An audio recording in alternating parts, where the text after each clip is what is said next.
செய்திகளுக்கு அப்பால் நிகழ்ச்சியில் மீண்டும் உங்களை சந்திப்பதில் மகிழ்ச்சி. வணக்கம். இலங்கையிலே அரசியல் ரீதியாகவும் மற்றும் பொருளாதார ரீதியாகவும் பல்வேறுபட்ட நெருக்கடிகளை காலாகாலங்களிலே இலங்கை அனுபவித்துக் கொண்டிருக்கின்றது. ஆனால் துர்ப்பாக்கியம் என்னவென்று சொன்னால், இலங்கையின் ஒட்டுமொத்த விடயங்களையும் முறையாக கையாளக்கூடிய நீதிமன்ற கட்டமைப்புகள் கூட காலாகாலங்களிலே பலராலும் கேள்விக்குட்படுத்தப்பட்டிருக்கின்றது அல்லது விமர்சனத்துக்கு உட்படுத்தப்பட்டிருக்கின்றதனை யாரும் மறந்துவிட முடியாது. அந்த வகையில் பார்க்கின்ற போது தற்போது மிகவும் பிரதானமாக பேசப்பட வேண்டிய விடயம், வடமாகாணத்துக்கான முதன்மை நீதிமன்றமாக இருக்கக்கூடிய யாழ் மேல் நீதிமன்றத்தினுடைய நீதிபதி விவகாரம், அதாவது நீதிபதி அலெக்ஸ் ராஜா தொடர்பான விடயம்தான் இப்போது எல்லோராலும் பேசப்படுகின்றது.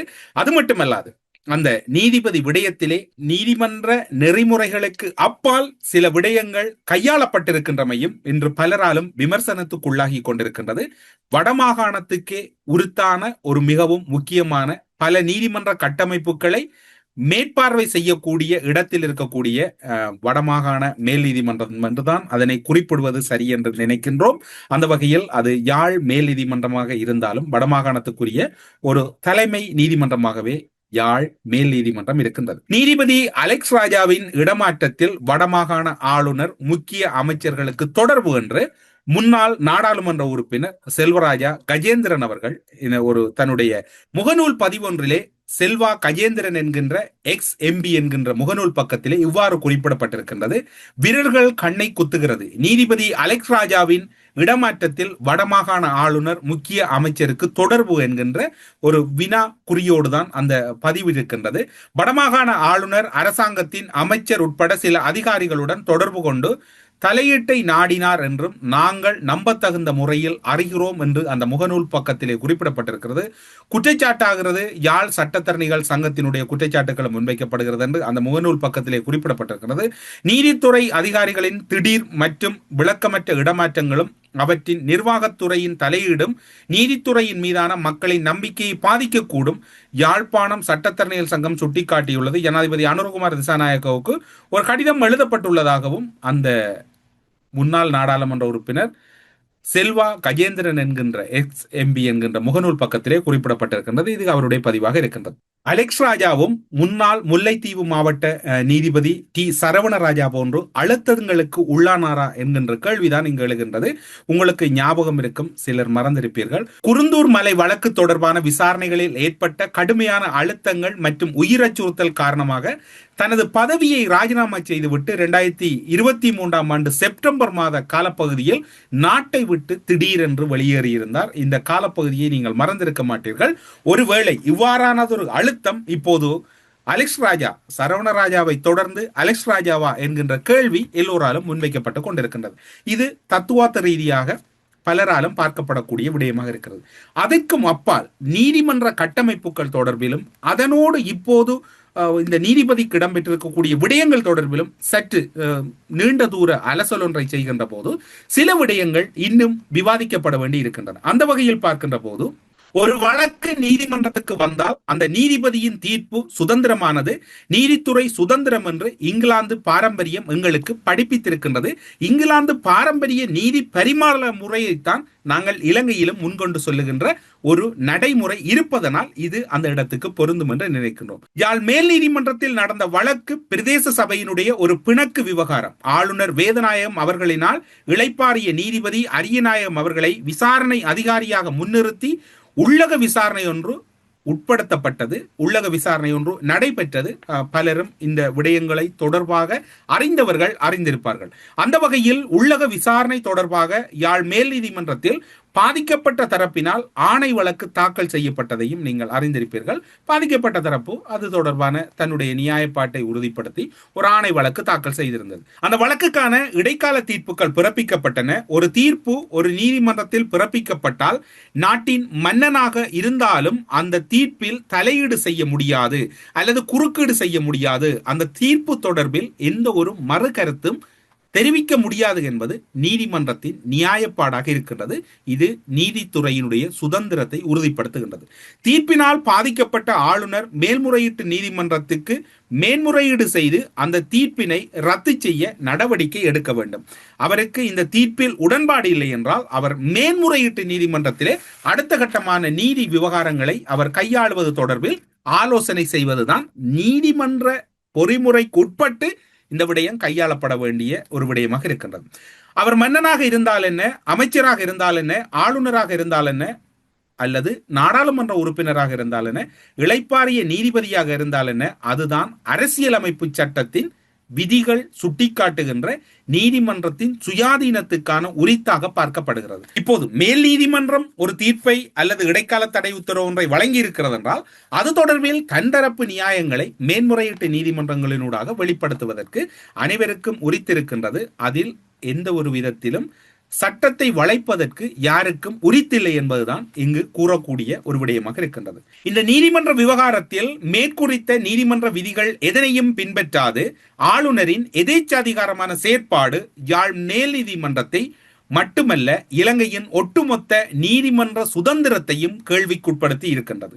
எப்படி கேள்விக்குட்படுத்த முடியும்? யார் கேள்விக்குட்படுத்தினார்கள்? நம்மிடம் இருக்கக்கூடிய தவறு என்னவென்று சொன்னால், ஒரு நீதிமன்றம் அல்லது ஒரு சுயாதீனமான ஒரு செயற்பாடு இடம்பெறுகிற இடத்துக்கு களங்கம் ஏற்படுகின்ற போது அது தொடர்பில் முறையாக நாங்கள் எதிர்வினை ஆற்ற தவறியதன் வெளிப்பாடுகளைத்தான் இன்று ஒட்டுமொத்த இலங்கையும் சந்தித்துக் கொண்டிருக்கின்றது. வெகு விரைவில் பெரும் விலைகளையும் நாங்கள் கொடுக்க போகிறோம் என்கின்ற கருத்தையும் இந்த தகவல் தளத்திலே உங்களிடம் குறிப்பிட்டுக் கொள்ள விரும்புகிறேன். யார் இந்த ஆளுநர்? இந்த ஆளுநர் யார்? உண்மையில் நல்லவரா கெட்டவரா? அதற்குள் நாங்கள் விவாதிக்க தேவையில்லை. ஆளுநர் யார் என்று தேடி பார்த்தால், கோட்டாபாய ஜனாதிபதியாக இருந்தபோது ஒரு நாடாளுமன்ற உறுப்பினர் ஒரு அமைச்சரின் அழுத்தத்தின் பிரகாரம் பணியாற்ற முடியாது, அந்த பணியை தன்னால் சுதந்திரமாக செய்ய முடியாது என்று தன்னுடைய பணிக்காலத்திலேயே அந்த பதவியை ராஜினாமா செய்துவிட்டு பணியிலிருந்து ஓய்வு பெற்றவர். அவர் ஓய்வு பெறுகின்ற போது ஒட்டுமொத்த தமிழ் சமூகமும் பல்வேறு வகையிலே அவரை கொண்டாடியது. ஒரு கட்டத்திலே இவர்தான் வடமாகாணத்தின் முதலமைச்சர் வேட்பாளர் என்று கூட பேசப்பட்டது. அவரை அன்றைய கால பகுதியில் முன்னாள் தமிழரசுக் கட்சியின் தலைவரும் நாடாளுமன்ற உறுப்பினருமான அமரர் மாவை சேனாதிராஜா கூட ஒரு இரு தரம் அவரை சந்தித்திருக்கின்றார். இதற்கு அவரே சாட்சி. ஒருமுறை அவரை அழைத்து சென்ற ஒருவரும் சாட்சியாக இருக்கின்றார். அவர் அந்த காலப்பகுதியிலே வடமாகாணத்துக்கு முதலமைச்சராக வந்துவிட வேண்டும் என்கின்ற ஆதங்கம் அல்லது அவா மக்களிடமும் புத்திஜீவிகளிடமும் அதிக அளவில் இருந்தது. இதனை வேதநாயகம் ஒருபோதும் மறக்க முடியாது. மாவை சேனாதிராஜாவை சந்தித்ததை மறக்க முடியாது. சுமந்திரன் அவர்களை இது தொடர்பில் கலந்துரையாடியதை மறக்க முடியாது என்பதை வேதநாயகம் அவர்கள் நன்கு புரிந்து வைத்திருப்பார். இல்லை என்று அவர் மறுத்தால் அது அவருடைய சுதந்திரம். அன்று வேதநாயகத்தின் பின்னால் ஒட்டுமொத்த தமிழ் சமூகமும் அவரை கொண்டாடி மகிழ்ந்தது. அவர் உச்சத்தில் இருந்தார். கடந்த அரசியல் அல்லது கோட்டாபாய ராஜபக்ச அரசியல்வாதிகளால் பழிவாங்கப்பட்டது என்கின்ற ஒரு அடிப்படையில் தான் இந்த அரசாங்கத்தால் வழங்கப்பட்ட வெகுமதி தான் அவருக்கான ஆளுநர் பதவியாக இருக்கின்றது. அவர் ஆளுநராக நியமிக்கப்பட்ட போது பலரும் கூறினார்கள், அனுரா அரசாங்கம் ஒரு நடுநிலையாளரை ஆளுநராக நியமித்திருக்கின்றது, இவர் உண்மையில் வடமாகாணத்துக்கு பொருத்தமானவர், அரசின் செயற்பாடுகளில் அதிருப்தி இருந்தால் கூட அதனை நேரடியாக சொல்லக்கூடியவர், அரசில் இருந்த அதிருப்தியால் அரசுக்கு பின்னால் செல்லாமல் தன்னுடைய குறுகிய பணிக்காலத்தில் கூட அந்த பணிக்காலத்தை பின்தொடராமல் இடையிலேயே விலகியவர் என்கின்ற ஒரு பெருமைக்குரியவராகத்தான் இவருடைய ஆளுநர் நியமனம் கூட தமிழ் மக்களால் கொண்டாடப்பட்டது. மாகாண சபை முறையோ ஆளுநர் முறையோ தமிழ் சமூகம் ஒருபோதும் ஏற்றதில்லை. ஆனால் அந்த இடத்தில் வேதநாயகம் அமருகின்ற போது அதனை தமிழ் சமூகம் வியப்போடு தான் பார்த்தது. இவ்வாறு விரக்தி அடைகின்ற நிலைக்கு தமிழ் சமூகத்தை இட்டுச் செல்வார் என்று ஒருபோதும் தமிழ் சமூகம் நம்பவில்லை. இப்போது இந்த வழக்கு விவகாரத்துக்குள் வந்து கொள்வோம். சாதாரணமாக இப்போது ஆளுநராக இருக்கக்கூடியவர் எதிர்மனுதாரர். பொதுவாக எதிர்மனுதாரர் நீதிமன்றத்தில் தலையீடு செய்தால் உடனடியாக கைது செய்து நீதிமன்ற அவமதிப்பு குற்றத்தின் கீழ் வழக்கு தாக்கல் செய்யப்படுகின்ற ஒரு மரபு இருக்கின்றது. இப்போது ஆளுநர் இந்த வழக்கு விவகாரங்கள், இந்த உள்ளூராட்சி சபைகள் தொடர்பான வழக்கு விவகாரங்களிலே ஆளுநர் ஒரு எதிர் மனுதாரராக இருக்கின்றார். ஆனால் இவர் இப்போது வைக்கக்கூடிய குற்றச்சாட்டுக்கள் இவர் அதற்குள் தலையீடு செய்தார் என்கின்ற குற்றச்சாட்டுக்கள் தான் பொதுவாக வைக்கப்படுகிறது. அப்படி அவ்வாறான பெயர் உண்மையாக இருக்குமாக இருந்தால் அது நீதிமன்ற அவமதிப்பு என்று இலங்கையின் நீதிமன்ற சட்டம் கூறுகின்றது. இலங்கையில் இருக்கக்கூடிய யாப்பில் வரையறுக்கப்பட்ட நீதிமன்ற சட்டத்தை தான் நாம் இதில் கூறுகிறோம். அதில் அவர் உண்மையில் தலையீடு செய்தாரா, தலையீடு செய்யவில்லையா என்று பாதிக்கப்பட்ட தரப்புக்கும் ஆளுநருக்கும் இடையில் மட்டுமே தெரிந்த விடயம். அதற்குள் நாங்கள் நீளமாக செல்ல முடியாமல் இருக்கின்றது. ஆனால் இங்கே அரச உயர் இரும்பு கரங்கள் நடுவில் இவர் இருந்து கொண்டு நீதித்துறை மீது விரலை நீட்டியுள்ளார் என்கின்ற குற்றச்சாட்டு பரவலாக முன்வைக்கப்பட்டுக் கொண்டிருக்கின்றது. ஆளுநரை பொறுத்தவரையில் அவர் யாரின் நியமனம்? ஜனாதிபதியினுடைய நேரடி நியமனமாக இருப்பதோடு மட்டுமல்லாது மாகாண சபை முறைமைகளை நீத்து போக செய்வதற்கு உருவாக்கப்பட்ட ஒரு கட்டமைப்பு தான் ஆளுநர் பதவி. ஒவ்வொரு மாகாணத்தினுடைய ஆளுநர்களும் குட்டி ஜனாதிபதிகளாக இருக்கின்றார்கள். பல முறைகளில் இந்த ஆளுநர்கள் மாகாண சபைகளின் செயற்பாடுகளை முடக்குகின்ற செயற்பாடுகளோடு பயன்படுத்தப்பட்டதையும் யாரும் மறந்திருக்க மாட்டீர்கள். அது மட்டுமல்லாது மாகாண சபையில் நிறைவேற்றப்படுகின்ற மிக முக்கியமான மசோதாக்களை கூட அவர்கள் ஒப்புதல் அளிக்காமல் கால நீடிப்பு செய்வதோடு மட்டுமல்லாது ஜனாதிபதியின் ஒரு முகவர்களாக இருந்து கொண்டு மாகாண சபையை இயங்க விடாமல் செய்கின்ற பொறுப்புகளில் ஆண்டாண்டு காலமாக இருந்து வந்த அத்தனை ஆளுநர்களும் செயற்பட்டிருக்கிறார்கள் என்பதும் இங்கு சுட்டிக்காட்டத்தக்கது. இவர் பிரதேச செயலாளராக மாவட்ட அரசாங்க அதிபராக இருந்த காலப்பகுதியில் சிறந்த அரசு அதிகாரியாகத்தான் இருந்தவர் என்று பெயர் பெற்றவர். அதில் எந்த ஒரு களங்கமும் இல்லை. அவர் மீது எந்த ஒரு குற்றச்சாட்டும் யாரும் சுமத்த முடியாது. இன்று அனைத்து நீதித்துறையின் எதிர்ப்பையும் சம்பாதித்துள்ள ஒருவர் தொடர்ந்து ஆளுநராக இருப்பதற்கு உறுத்துடையவரா என்கின்ற வினா பல தளங்களிலே பலராலும் முன்வைக்கப்படுகிறது. ஏனென்று சொன்னால் பல விமர்சனங்கள் இன்று ஆளுநரை நோக்கி முன்வைக்கப்படுகின்றன. நீதிமன்ற கட்டமைப்புக்குள் ஆளுநரின் தலையீடு என்று கூறப்படுகிறது. இது தொடர்பில் ஆளுநர் தொடர்ந்து பதவிகளை நீடிப்பாரா அல்லது இந்த விமர்சனத்தின் பின்னர் வடமாகாண ஆளுநருக்கு இன்னும் ஒரு பொறுப்பு நிலை பதவியை கொடுத்து அந்த இடத்தில் புதிய ஆளுநரை அரசு நியமிக்குமா என்கின்ற சந்தேகமும் வலுக்கிறது. அந்த சந்தேகம் வலுப்பதோடு மட்டுமல்லாது புதிய ஆளுநர் தயார்படுத்தப்பட்டுக் கொண்டிருக்கின்ற தகவல்களும் பின்னணியிலே கிடைக்கப்படுகின்றது.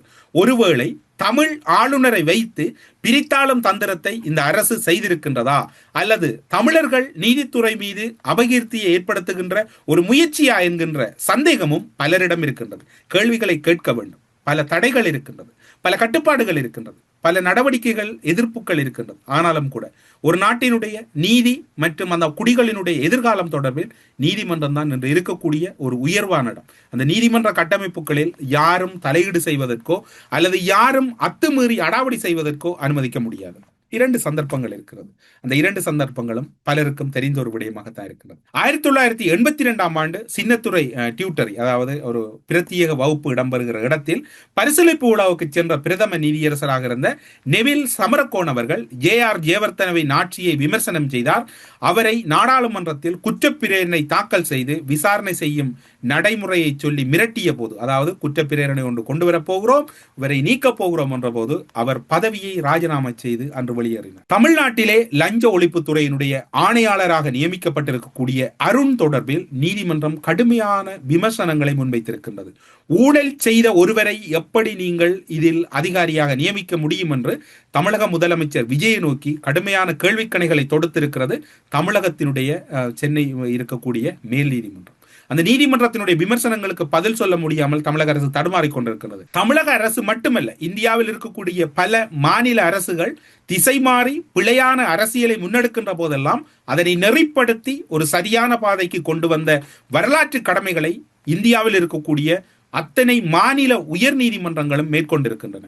அந்த மாநில நீதிமன்றங்களினுடைய அதிகாரங்கள் அங்கு உறுதிப்படுத்தப்பட்டது மட்டுமல்லாது மாநிலத்திலே அவை உண்மையாகவே நடந்திருக்கின்றது. அப்படி பார்க்கின்ற போது இலங்கையில் அரசியல் தொடர்பான ஒரு நெறிப்படுத்தலை ஒரு நீதிபதி இத்தவரைக்கும் செய்ததில்லை. அவ்வாறு செய்தால் அந்த நாடாளுமன்றத்தில் இருக்கக்கூடிய அதி உச்ச அதிகாரத்தை பயன்படுத்தி பிரதம நீதியரசரை மிரட்டுகின்ற வரலாறுகள் 1982 ஆண்டில் மட்டுமல்ல, 2012 ஆண்டு 13 ஆண்டு காலப்பகுதியில் கூட பிரதம நீதியரசராக இருந்த திருமதி சிராணி பண்டாரநாயக்கா பசில் ராஜபக்சவால் கொண்டுவரப்பட்ட திவுனுகம சட்டத்தை இயற்ற வேண்டும் என்று அவர் முனைந்த போது நீதிமன்றம் ஒரு கடுமையான தீர்ப்பை வழங்கியது. நாடாளுமன்றத்தில் 3/2 பெரும்பான்மையோடு நீங்கள் நிறைவேற்றிக் கொள்ளுங்கள், ஆனால் அதன் பின்னர் மக்கள் தீர்ப்புக்கு செல்ல வேண்டும். அந்த திவுனுகம சட்டம் என்பது மக்கள் தீர்ப்பு மூலம்தான் ஒரு சட்டமாக நிறைவேற்ற முடியும் என்று சிராணி பண்டாரநாயக்கா கடுமையான ஒரு தீர்ப்பை எழுதியிருந்தார். உடனடியாகவே குற்றப்பிரேரணை தாக்கல் செய்யப்பட்டது. அதாவது மக்கள் தீர்ப்புக்கு எதிராக பசில் ராஜபக்ச அரசு உடனடியாக அந்த நீதிபதியை நாடாளுமன்ற தெரிவுக்குழு முன்னிலையில் பிரதம நீதியரசர் ஆஜரானார். நாடாளுமன்ற தெரிவுக்குழு முன்னிலையில் மிகவும் மோசமான வகையில் அவர் நடத்தப்பட்டார். அவரை அவமதிக்கவும் அல்லது அவர் மீதான பல குற்றச்சாட்டுக்களை முன்வைக்கவும் முனைந்தார்கள். அந்த வேளையிலே அவருடைய வினாக்கள் முரணான வகையில் தொடுக்கப்பட்ட போது இடைநடுவில் அவர் அதிலிருந்து வெளியேறியிருந்தார் என்பதும் இங்கு சுட்டிக்காட்டத்தக்கது. இதன் போது அன்றைய காலப்பகுதியிலே அந்த அரசில், அதாவது பிரதம நீதியரசர் பதவியிலிருந்து நீக்கப்பட்ட போது அந்த அரசுக்கு முட்டுக் கொடுத்ததில் இன்று இருக்கக்கூடிய ரவுஃப் ஹக்கீமாக இருக்கலாம், ரிஷாட் பதியுதீனாக இருக்கலாம், அல்லது அந்த முஸ்லீம் பெருங்கட்சிகளின் தலைவர்கள் அத்தனை பேரும் அந்த கூடாரத்தில் தான் இருந்தார்கள். அவர்கள் யாரும் வெளியில் இருக்கவில்லை. பலரும் அங்குதான் இருந்தார்கள். அவர்களையும் யாரும் இங்கு மறந்துவிட முடியாது. இன்னும் பல சிறுபான்மை கட்சிகளின் தலைவர்களும் அன்று மஹிந்த ராஜபக்சவின் ஒரு சேவக மனப்பான்மையில் தான் அன்று அவர்கள் அங்கு இருந்தார்கள். வழக்கு விசாரணையின் பின் அவர் நீக்கப்பட்டு பின்னர் நல்லாட்சி ஆட்சி கால பகுதியில் அது முரணானது என்று அவர் மீண்டும் உள்வாங்கப்பட்டார். இதுபோன்றுதான் உங்களுக்கு ஞாபகம் இருக்கும், இந்த சிராணி பண்டார்நாயக்காவின் பதவி நீக்கம் இடம்பெற்ற போது அன்று எதிர்கட்சியில் இருந்த ஜேவிபி மக்கள் விடுதலை முன்னணி கடும் எதிர்ப்பு தெரிவித்தது. நீதித்துறையை வளைக்க முற்படுகிறீர்கள், நீதிமன்றத்துக்கு எதிராக செயற்படுகிறீர்கள். அனுரகுமார திசாநாயக் ஒரு நீண்ட உரையை நாடாளுமன்றத்திலே முன்வைத்தார். அது தொடர்ந்து பல்வேறுபட்ட விமர்சனங்களும் முன்வைக்கப்பட்டன. அரசு தடுமாறியது, தாங்க முடியாத நிற்கதி குலைந்தது. அரசுக்கு எதிராக கடுமையான விமர்சனங்கள் சர்வதேச அளவில் முன்வைக்கப்பட்டது. நல்லாட்சி கால பகுதியில் அவை சரி செய்யப்பட்டன. சிராணி பண்டார்நாயக்காவின் பதவி நீக்கம் தொடர்பில் நாடாளுமன்றத்துக்கு உள்ளும் வெளியிலும் கடுமையான கருத்துருவாக்கத்தை செய்த மக்கள் விடுதலை முன்னணியின் காலத்தில், இன்று என்பிபியாக மாறி இருக்கக்கூடிய காலத்தில் அலெக்ஸ் ராஜா மீது இவ்வாறான ஒரு நடவடிக்கை எடுக்கப்பட்டிருப்பதான ஒரு குற்றச்சாட்டு முன்வைக்கப்படுகின்றமை ஒரு அபகீர்த்தி ஏற்படுத்துகின்ற விடயம். இந்த விடயத்தில் நீதித்துறை மீது எந்த ஒரு அரசு தங்களுடைய விரல்களை நீட்ட தொடங்குகிறதோ அங்கு ஆட்சி முடிவுறுகிறது என்பது கடந்த கால வரலாறுகளாக இருக்கிறது. ஜேஆராக இருக்கலாம், மஹிந்த ராஜபக்சவாக இருக்கலாம், எல்லோருடைய வரலாறாக இருக்கிறது. குருந்தூர் மகளே விவகாரத்திலும் சரவணராஜா விவகாரம் கூறப்பட்டது. அவரும் ஒரு மிரட்டலால் தான் அன்று நீதித்துறையில் பணியாற்ற முடியாது என்று ஓடியவர். இவ்வாறான சூழ்நிலையில் தொடர்ந்து தமிழ் நீதிபதிகள் இவ்வாறு அச்சுறுத்தலுக்கு உள்ளாகின்றமையும் இலங்கையின் நீதித்துறையை மாண்பை அல்லது அந்த மரபை அல்லது அதற்கு இருக்கக்கூடிய அரசியல் யாப்பில் வரையறுக்கப்பட்ட அதிகாரங்களை அத்துமீறுகின்ற செயற்பாடுகளில் ஆட்சியாளர்கள் நிறுத்த வேண்டும் என்பது எல்லோருடைய எதிர்பார்ப்பாகவும் இருக்கின்றது. He's excellent president Anura Kumar Dissanayake என்று முகவரியிடப்பட்ட ஆங்கில மொழி மூல கடிதம் ஒன்று யாழ்ப்பாணம் சட்டத்தரணிகள் சங்கத்தால் அனுப்பி வைக்கப்பட்டிருக்கின்றது. நீதித்துறையின் செயல்பாடுகளில் அரச தலையீடு. யாழ் மாவட்ட சட்டத்தரணிகள் சங்கம் ஜனாதிபதி அனுரகுமார் திசாநாயக்கவுக்கு அவசர கடிதம் ஒன்று எழுதியிருக்கின்றது. நீதித்துறை அதிகாரிகளின் திடீர் மற்றும் விளக்கமற்ற இடமாற்றங்களும் அவற்றில் நிர்வாகத்துறையின் தலையீடும் நீதித்துறையின் மீதான மக்களின் நம்பிக்கையை பாதிக்கக்கூடும் என்று யாழ்ப்பாண மாவட்ட சட்டத்தரணிகள் சங்கம் சுட்டிக்காட்டியிருக்கின்றது. நீதித்துறையின் செயற்பாடுகளில் தலையீடு இடம்பெற்றுள்ளது என்று சிறிதளவும் தோற்றம் அளிப்பது கூட மிக கடுமையான விடயம் என்று அந்த சங்கம் சுட்டிக்காட்டியுள்ளது. யாழ்ப்பாண உயர் நீதிமன்ற நீதிபதி அலெக்ஸ் ராஜாவின் இடமாற்றம் தொடர்பாக ஜனாதிபதி அனுரகுமார் திசாநாயக்கவுக்கு அனுப்பி வைத்துள்ள கடிதத்திலே இது சுட்டிக்காட்டப்பட்டிருக்கிறது. யாழ்ப்பாண உயர் நீதிமன்றத்திலிருந்து பதுளை சிவில் மேல்முறையீட்டு உயர் நீதிமன்றத்துக்கு மாற்றலாக்கி இருக்கக்கூடிய அலெக்ஸ் ராஜா இடமாற்றம் செய்யப்பட்டமை தொடர்பாக எங்களது முழுமையான அதிர்ச்சியையும் நம்பிக்கையின்மையையும் வெளிப்படுத்துவதாக இக்கடிதம் தெரிவிக்கப்படுகின்றது. அலெக்ஸ் ராஜா கடந்த ஏப்ரல் 22 உயர் நீதிமன்ற நீதிபதியாக நியமிக்கப்பட்டார். பதவியேற்ற ஒரு மாத காலத்தில் 2026/5/31 முதல் நடைமுறைக்கு வரும் வகையில் அவர் இடமாற்றம் செய்யப்பட்டிருப்பது அந்த இடமாற்றத்துக்கு பின்னால் புறக்காரணங்கள் இருக்கலாம் என்ற சந்தேகங்களை எழுப்பியுள்ளது. எங்களது உறுப்பினர்களிடமிருந்து நம்பகமான தகவல்களின் அடிப்படையில் வடமாகாண ஆளுநருக்கு எதிராக நீதிபதி சில உத்தரவுகளை வழங்கியிருந்தமையே இந்த இடமாற்றத்துக்கு காரணமாக இருக்கலாம் என்று அறிகிறோம். இந்த வழக்கில் ஆளுநர் பிரதிவாதியாக பெயரிடப்பட்டிருந்தார். அந்த உத்தரவுகளின் பின் ரத்து செய்யப்பட்டதுடன் அவை நீடிக்கப்படவும் இல்லை. மேலும் வடக்கு ஆளுநர் உங்கள் அரசாங்கத்தின் அமைச்சர் மற்றும் சில அதிகாரிகளுடன் தொடர்பு கொண்டு தலையீட்டை நாடினார் என்று நாங்கள் நம்பத்தகுந்த முறையில் அறிகிறோம். எனினும் நீதித்துறை அதிகாரிகள் திடீர் மாற்றம், விளக்கமற்ற இடமாற்றங்களும் அவற்றில் நீதி நிர்வாகத்துறையில் தடையீடுகளும் நீதித்துறையின் மீதான மக்களின் நம்பிக்கையை மேலும் பாதிக்கிறது. நீதித்துறையின் செயற்பாடுகளில் தலையீடு இடம்பெற்றதாக சிறிதளவு தோற்றமளிப்பது கூட மிக கடுமையான விடயம். நாட்டின் தலைவராக இத்தகைய தலையீடுகளுக்கு எந்தவித சகிப்புத்தன்மையும் இருக்கக்கூடாது என்பதையும் உறுதிப்படுத்துமாறு கேட்டுக்கொள்கிறோம். இந்த விடயத்தை மிக உயர்ந்த முன்னுரிமையுடன் விசாரிக்குமாறு ஜனாதிபதியாக உங்களை வலியுறுத்துகிறோம். இங்கு குறிப்பிடப்பட்ட சொல்லப்பட்டுள்ள விடயங்களை நேரில் விளக்குவதற்காக உங்களை சந்திப்பதற்கும் வாய்ப்புகளை வேண்டும் என்று கோருகிறோம் என்று குறிப்பிடப்பட்டிருக்கிறது. மிகவும் ஒரு மிக முக்கியமான ஒரு மிகவும் உன்னிப்பாக அவதானிக்கப்பட வேண்டிய விடயமாக இருக்கிறது. எனவே எல்லோரும் இந்த விடயத்திலே கவனம் செலுத்த வேண்டும். நீதிமன்ற கட்டமைப்புகள் மன்னார் மாவட்டத்தில் இருந்த நீதிமன்றத்திற்கு கல்லறியப்பட்டு அந்த நீதிமன்றத்திலே ஒரு அரசியல்வாதி அடாவடி செய்த போது ஒட்டுமொத்த இலங்கையும் அணிதிரண்டது. அதன் பின்னர் நீதிபதிகள் மீது தாக்குதல் இடம்பெற்ற போது அணிதிரண்டது. ஷிராணி பண்டாரநாயக்காவுக்கு அணிதிரண்டது. கிட்டத்தட்ட இந்த ஒரு தசாப்த காலத்திலே பல முறை நீதிமன்றத்துக்காக எல்லோரும் அணிதிரண்டார்கள். ஏன் அனுரகுமார திசாநாயக்கா கூட பல இடங்களிலே நீதிமன்றத்தை காப்பாற்றுவதற்காக வீதிகளிலே இறங்கி இருக்கிறார். அவருக்கு இந்த கடிதம் சென்றிருக்கின்றது. இதில் என்ன இடம்பெறப் போகிறது என்று பொறுத்திருந்து பார்ப்போம். எனவே மிகவும் மிகவும் முக்கியமான ஒரு விடயம். அனைவரும் இந்த விடயங்களிலே கரிசனை செலுத்துங்கள். இலங்கையின் ஏதோ ஒரு ஆபத்தான அறிகுறி ஆங்காங்கே தென்பட்டு கொண்டிருக்கின்றது.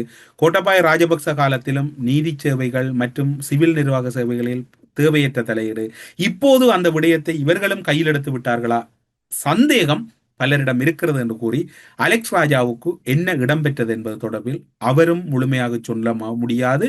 அவர் நீதித்துறையில் இருப்பதனால், ஆளுநருடைய பெயர் வருவதனால் ஆளுநர் இதற்கு தொடர்பில்லை என்று கூறுவாரா என்பதை பொறுத்திருந்து பார்ப்போம் என்று கூறி செய்திகளுக்கு அப்பால் நிகழ்ச்சியிலிருந்து விடைபெற்றுக் கொள்கிறோம். நன்றி, வணக்கம்.